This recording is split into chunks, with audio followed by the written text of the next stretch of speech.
Hola buscadores de la oscuridad, hoy hablaremos sobre la mente humana. Todas las cosas que nuestra mente puede hacer son increíbles, y en la mayoría de ocasiones no sabemos el potencial que tenemos. De la misma forma no conocemos que nuestra propia mente puede ser nuestro propio infierno, nuestro propio demonio, el peor enemigo de nosotros mismos, y de los que nos rodean. Mientras nos sumergimos en la ignorancia de no saber sobre estos temas, parece ser que podremos vivir más felices y en más paz interior, pero a lo largo del mundo hay personas que han querido adentrarse en la mente humana, en ese órgano que tenemos y del cual muy poco conocemos. Piénsenlo de la siguiente manera: conocemos los huesos, conocemos los músculos y su función, conocemos cómo mejorar tanto la fuerza como la musculatura y qué debemos hacer para llegar a un objetivo concreto en términos físicos, pero no conocemos cómo funciona el cerebro. No nos hemos ni acercado a tal información, no hemos determinado cuál es la función concreta de las diferentes partes del cerebro. Todo lo que sabemos son teorías y creencias, aún hablando de un cerebro normal, pero si ni siquiera el cerebro de una persona normal entre comillas lo hemos podido conocer y entender. ¿Qué sucede con un cerebro anormal? Con un cerebro que no funciona igual al del promedio. Si no conocemos el promedio, queremos conocer el diferente. Ante estas preguntas parece estúpido querer conocer lo que está más lejos de nuestro primer límite. Aún así el ser humano ha intentado entender, estudiar y ver qué hacer para mejorar circunstancias de personas que no entran en ese promedio, desde diferentes desórdenes mentales, retraso, depresiones, alucinaciones y creencias de personas que por motivos diferentes han estado o están en esas circunstancias. En el siguiente video les hablaré sobre una de las patologías más raras documentadas que han tenido diferentes personas en el mundo: el síndrome de Cotard. En la medicina popular y psicología, a un síndrome se le denomina un cuadro clínico o un conjunto de síntomas que presentan una enfermedad, ya sea física o mental. En este caso, este síndrome es un problema desde luego psicológico. El síndrome de Cotard se le denomina una condición neuropsiquiátrica muy poco frecuente, descrito por el neurólogo y psiquiatra Jules Cotard en 1880. Se le ha considerado una de las enfermedades más raras del mundo. Se le atribuye delirios de tipo hipocondriaco, de despersonalización y negación, personas altamente negacionistas de sí misma, de su cuerpo y existencia. En ciertos casos la negación puede llegar a ser tan grande que incluso niegan al mundo entero, niegan la existencia de esta realidad y de las personas, animales y cosas que en este habiten. Se le considera un estado psicológico grave con altos índices de autoviolencia. Además, puede culminar en una forma de delirio pseudomegalomaníaco o delirio de enormidad caracterizado por ideas de inmortalidad e inmensidad, haciendo creer a la persona que es inmortal, poderosa o un tipo de ser diferente a los demás. Algunas personas dicen ser dioses, espíritus en pena o simplemente un muerto viviente, llegando a puntos de creer no necesitar comer o respirar. En otros casos negar incluso tener órganos internos, como corazón, pulmones, cerebro, huesos, etc. Su presencia se asocia a diversos cuadros, principalmente neuropsiquiátricos, como trastorno bipolar, trastorno depresivo, esquizofrenia, enfermedad de Parkinson, enfermedad cerebrovascular isquémica, epilepsia, hemorragia subdural, atrofia de la corteza insular y catatonía. Esta enfermedad recibe su nombre de Jules Cotard, neurólogo francés, quien fue el primero en reconocerla como una entidad y describirla como le délire de négation en París 1880. Cotard en inicio describió el caso de una paciente a la que dio el apodo de Mademoiselle, quien negaba la existencia de seres superiores, Dios y diablo, así como de diversas partes de su cuerpo. Creía que estaba eternamente condenada y que no podría morir una muerte natural. Los pacientes llegan a creer que sus órganos internos se encuentran paralizados o disfuncionales, por ejemplo su corazón no late, e incluso que se están pudriendo, llegando a presentar algunas alucinaciones olfativas que confirman su delirio. En sus formas más complejas el paciente llega a defender la idea de que en realidad él mismo está muerto e incluso que han fallecido personas allegadas a él. Aunque es un delirio típico de las depresiones más graves, psicóticas o delirantes, se puede ver en otras enfermedades mentales severas, demencia con síntomas psicóticos, esquizofrenia, psicosis por complicaciones médicas, postraumáticas o atóxico. En la historia se han encontrado muy pocos casos documentados de esta enfermedad, pero aquí les traigo un paciente de sexo femenino originaria de Buenaventura, de 48 años de edad, viuda desde los 24, con escolaridad técnica, quien vivió en Estados Unidos desde los 26 hasta los 47 años. Presenta como antecedente episodios depresivos recurrentes que se manifestaron durante el tiempo que que vivió en Estados Unidos y para los cuales recibió múltiples tratamientos, entre ellos sertralina, paroxetina, bupropión y alprazolam. Su regreso a Colombia ocurrió a finales de 2006, después de ser despedida de su empleo y de verse obligada a renunciar a un apartamento y un automóvil adquiridos con crédito. Inició una sintomatología consistente en insomnio, hiperoxia, anedonia, tristeza y ansiedad, además de ideas de culpa, desesperanza y minusvalía. Decía que estaba sola y desamparada, que lo había perdido todo.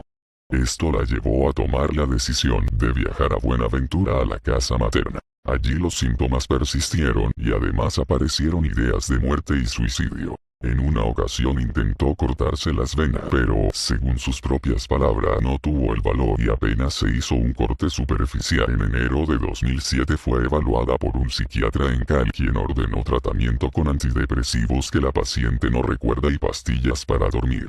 Para febrero del mismo año no se apreciaba mejoría y viajó a Medellín a vivir con su hermana, quien se había ofrecido a ayudarla. La paciente expresa la siguiente descripción de hechos que habrían ocurrido en Medellín. El 20 de febrero por la noche vi que un humo me salía por la boca. Al día siguiente me miré al espejo y vi que mis ojos habían cambiado, no tenían vida.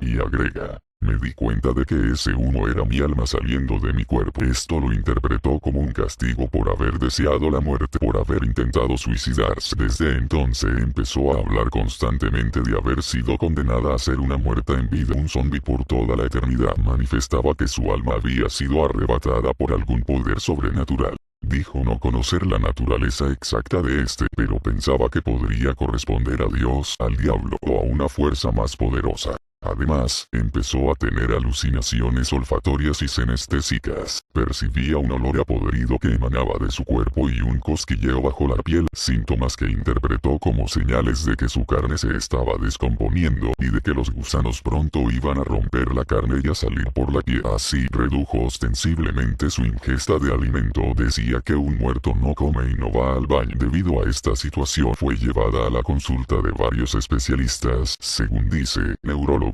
psiquiatras y psicólogos. No recuerda los tratamientos prescritos. Se sometió, además, a varios ritos de sanación y liberación en diferentes iglesias cristianas. Para junio, el discurso y la conducta de la paciente no habían cambiado y ya se reportaba una pérdida considerable de peso causada por la negativa a ingerir alimentos y acentuada por la convicción de que ya no tenía órgano. Con estos síntomas consultó una institución de salud mental en Cali. Exámenes de laboratorio tomados previamente como hemograma, transaminasa, glucemia, creatinina y TSH resultaron normales.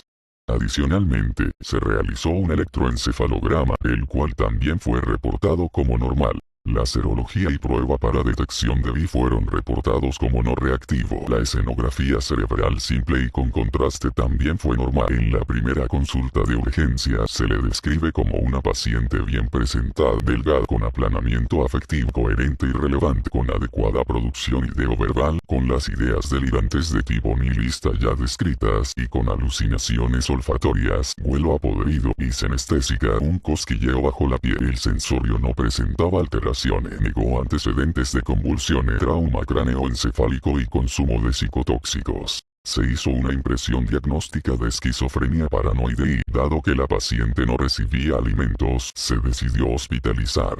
Se inició tratamiento con haloperidol 10 mg por día, viperideno 4 mg por día y levomepromacina 12,5 mg por día. 2 semanas más tarde, teniendo en cuenta los antecedentes de síntomas depresivos, se planteó como diagnóstico diferencial depresión mayor con síntomas psicóticos y se agregó FL-uoxetina a dosis de 20 mg por día. Con este tratamiento permaneció durante toda su hospitalización, que duró un mes. La ideación delirante no se dio en absoluto, aun al ser confrontada mediante un examen físico en el que se le permitió auscultar sus propios ruidos cardíacos. La paciente se mantuvo en la idea de que no tenía órganos. Lo que se escuchaba sería, según ella, una demostración de la magnitud del poder que le había robado el alma. A esto se sumaba la idea de que su caso era único en la Tierra, algo nunca antes visto y, por tanto, único para los médicos que la trataban, quienes no podrían hacer nada por ella. Así, a pesar de la convicción con que mantenía estas ideas, se logró una mejoría al asegurar la ingesta de alimentos y las actividades de autocuidado, lo que determinó la decisión de dar alta de la sala con remisión a hospital y allí se obtuvo algún grado de mejoría. Desaparecieron las alucinaciones olfatorias y senestésicas, pero la ideación delirante permaneció intacta por al menos 6 meses más. Constantemente repetía que estaba muerta, que era un zombie condenada a permanecer en la tierra eternamente. Estas ideas le generaban una gran ansiedad, aunque se observaba ingiriendo alimentos. Decía que llevaba varios meses sin comer, pues aseguraba que simplemente no deglutía nada, que por dentro estaba vacía, desprovista de órganos. Por aparición de efectos adversos, se cambió el haloperidol a clozapina y, más tarde, a olanzapina, la cual recibía dosis de 20 miligramos por día.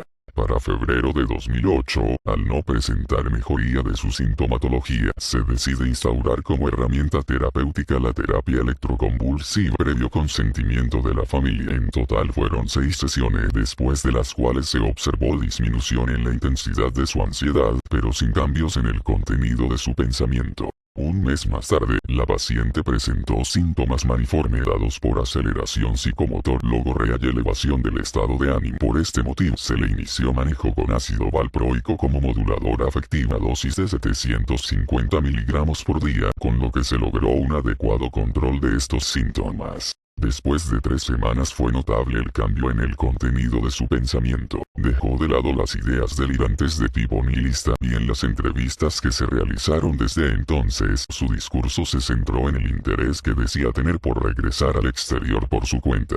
Esta observación fue compartida, además, por los familiares de la paciente, quienes reportaban una completa mejoría. Así, libre de síntomas durante un mes, se le dio salida de hospital. A los meses después amaneció muerta en su cuarto. Al parecer ella se lo provocó. Como podemos observar, es una enfermedad muy compleja, al igual de como lo es la mente humana. Bueno, hasta aquí el video de hoy. Hasta la próxima.